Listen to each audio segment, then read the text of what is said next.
China dan Jepang dua kekuatan terbesar di kawasan Asia Pasifik. Dalam sebuah wawancara eksklusif dengan CNN, Menteri Pertahanan Jepang, Nobuo Kishi mengatakan Kepulauan Senkaku, yang dikenal sebagai Kepulauan Diaoyu di China, tidak diragukan lagi adalah wilayah Jepang dan akan dipertahankan seperti itu. Jika diperlukan, Tokyo akan menandingi setiap ancaman China terhadap pulau-pulau yang ditandai dengan kapal, dan langkah lainnya. Jepang telah memperluas pasukan bela diri, dengan menambahkan jet tempur F-35 yang canggih dan mengubah kapal perang menjadi kapal induk untuk mereka. Jepang juga membangun kapal perusak, kapal selam, dan rudal baru, sambil mencatat pengeluaran militernya yang masih kurang dibandingkan dengan peningkatan pengeluaran militer China. Demi melawan tindakan China ke Kepulauan Senkaku dan bagian lain dari Laut China Timur, kami harus menunjukkan bahwa pemerintah Jepang dengan tegas mempertahankan wilayah kami dengan jumlah kapal penjaga pantai Jepang yang lebih banyak daripada China, terangnya. Tidak ada sengketa wilayah terkait Kepulauan Senkaku antara Jepang dengan negara lain, tambahnya. Ketegangan atas Kepulauan Senkaku yang tak berpenghuni ini, 1.200 mil, 1.900 km, barat daya Tokyo, tetapi dari Shanghai hanya sepertiga dari jarak tersebut, telah memanas selama bertahun-tahun, dan klaim atas mereka sudah ada sejak berabad-abad yang lalu. Ketika ketegangan melonjak terhadap pulau-pulau itu pada 2012, hal itu memicu gelombang sentimen nasionalis di China.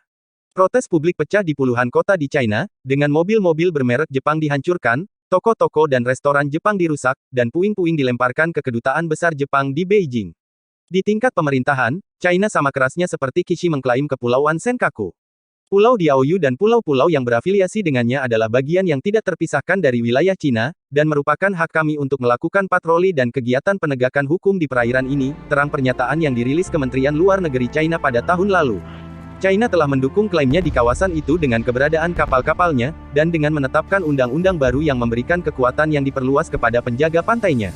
Menurut pihak berwenang Jepang, kapal penjaga pantai China telah menjelajah ke perairan teritorial Jepang, dalam jarak 12 mil laut dari tanah Jepang, atau sebanyak 88 kali antara tanggal 1 Januari dan akhir Agustus. Sedangkan di zona tambahan, perairan antar pulau tetapi tidak dalam jarak 12 mil dari pantai, telah terjadi 851 serangan Tiongkok. Para ahli mengatakan, strategi China adalah menempatkan pasukannya di dalam dan di sekitar wilayah yang diperebutkan dan menggunakan hukum serta otoritas Beijing atas mereka. Tindakan seperti itu membuat klaim China tampak seperti pada waktunya. Melaksanakan hak negara pantai merupakan langkah penting dalam memperkuat kedaulatan melalui praktik, kata Alessio Patalano, profesor perang dan strategi di King's College, London. Dia pun menilai Kishi telah memperhatikan hal tersebut. Ada tindakan yang terus menantang bagian integral dari wilayah kedaulatan Jepang. Tindakan ini membuatnya menjadi keadaan yang harus dihadapi, katanya. Wilayah Jepang yang integral itu bahkan meluas lebih dekat ke titik yang mungkin lebih buruk lainnya dalam hubungan Jepang-China. Pulau paling barat Jepang berada di paling ujung dari rangkaian pulau milik Jepang yang sejajar dengan pantai China dan memanjang ke selatan sekitar 1.125 km dari pulau utama Kyushu, melalui pusat militer Okinawa dan pulau resor Ishigaki, ke pulau kecil Yonaguni.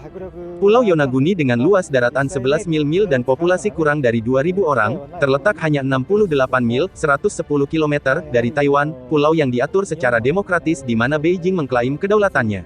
Taiwan dan China daratan telah membangun pemerintahannya secara terpisah, sejak berakhirnya Perang Saudara lebih dari 7 dekade lalu. Namun, Beijing terus memandang Taiwan sebagai bagian tak terpisahkan dari wilayahnya meskipun Partai Komunis Cina tidak pernah mengaturnya. Cina telah meningkatkan tekanan militernya di Taiwan. Pada bulan Juni, ia mengirim lebih dari 12 pesawat tempur di dekat pulau itu. Aksi ini mendorong Taiwan untuk memperingatkan pertahanan udaranya. Pemimpin Cina, Xi Jinping mengatakan Taiwan harus berada di bawah kendali Beijing dan tidak mengesampingkan penggunaan kekuatan untuk mewujudkan hal tersebut. Kondisi Taiwan dan Cina tersebut membuat Tokyo dalam keadaan waspada terus-menerus, kata Kishi. Pada bulan Juli, ketika Tokyo merilis buku putih pertahanan tahunan, yang berisi bahasa terkuat yang pernah ada di Taiwan, mengatakan, menstabilkan situasi di sekitar Taiwan penting untuk keamanan Jepang. Pada saat itu, Kishi mengatakan hal tersebut harus dipantau dengan rasa krisis. Dalam wawancaranya dengan CNN, dia memberikan pernyataan secara spesifik. Apa yang terjadi di Taiwan secara langsung terkait dengan Jepang, katanya, seraya mencatat bahwa pulau itu berada di atas jalur energi negaranya. 90% energi yang digunakan Jepang diimpor melalui daerah sekitar Taiwan, kata Kishi. Kerentanan inilah yang harus dicegah oleh Tokyo. Apa yang terjadi di Taiwan kemungkinan bisa menjadi masalah bagi Jepang, dan dalam hal ini, Jepang harus mengambil tanggapan yang diperlukan untuk situasi itu, kata Kishi, sambil menekankan bahwa ketegangan harus disebarkan melalui dialog, bukan kekerasan. Tapi Tokyo tidak hanya menggunakan kata-kata untuk mendukung klaimnya. Mereka juga meningkatkan pertahanan militernya, menempatkan rudal dan pasukan di Yonaguni dan berencana untuk melakukan hal yang sama ke dekat Ishigaki dalam waktu dekat. Ini untuk menunjukkan keinginan kuat kami untuk mempertahankan wilayah barat daya dari wilayah Jepang kami, kata Kishi. Dalam hal itu, Tokyo memiliki sekutu utama di sisinya, yaitu Amerika Serikat. Tokyo dan Washington berbagi perjanjian pertahanan bersama, yang berarti AS berkewajiban untuk mempertahankan wilayah Jepang. Presiden AS, Joe Biden menegaskan kembali komitmen keamanan itu tak lama setelah pelantikannya pada Januari, dengan pernyataan Gedung Putih yang secara khusus menyebutkan Senkaku. Kishi mengatakan minggu ini bahwa kedua aliansi sedang diperkuat, dan dalam mengomentari situasi Senkaku, ia juga mengatakan Washington mendukung Tokyo. Kami akan terus melakukan pelatihan bilateral dengan AS dan pelatihan multilateral dengan mitra lain untuk memperkuat sikap kami dan berkontribusi pada perdamaian dan stabilitas kawasan ini, katanya, mencatat bahwa latihan angkatan laut telah diadakan atau dijadwalkan dengan mitra Jepang, termasuk Prancis, Inggris dan Jerman. Sambil menyusun kemitraan, Jepang juga meningkatkan persenjataannya sendiri, termasuk mengembangkan dan memperoleh sistem senjata yang dapat menyerang daerah-daerah jauh di luar wilayah Jepang. Tanpa mengatakan area mana yang mungkin menjadi target sistem jarak jauh itu, Menteri Pertahanan Jepang mengatakan penting bagi militer negara itu untuk memiliki peralatan yang tepat untuk mempertahankannya dari ancaman apapun.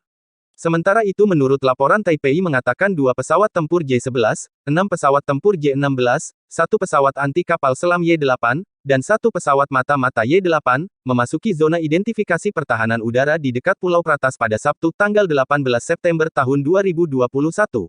Rincian penerbangan pesawat yang diterbitkan oleh Kementerian Pertahanan Taiwan menunjukkan para pasukan China secara singkat meluncur ke zona pertahanan Taiwan sebelum berbalik setelah dicegat 6 pesawat tempur Taiwan, seperti yang dilansir dari Daily Mail pada Sabtu tanggal 18 September tahun 2021. Jangan lupa subscribe, like dan share. Salam riuh dan gak bikin gaduh. Shark Indo Militer.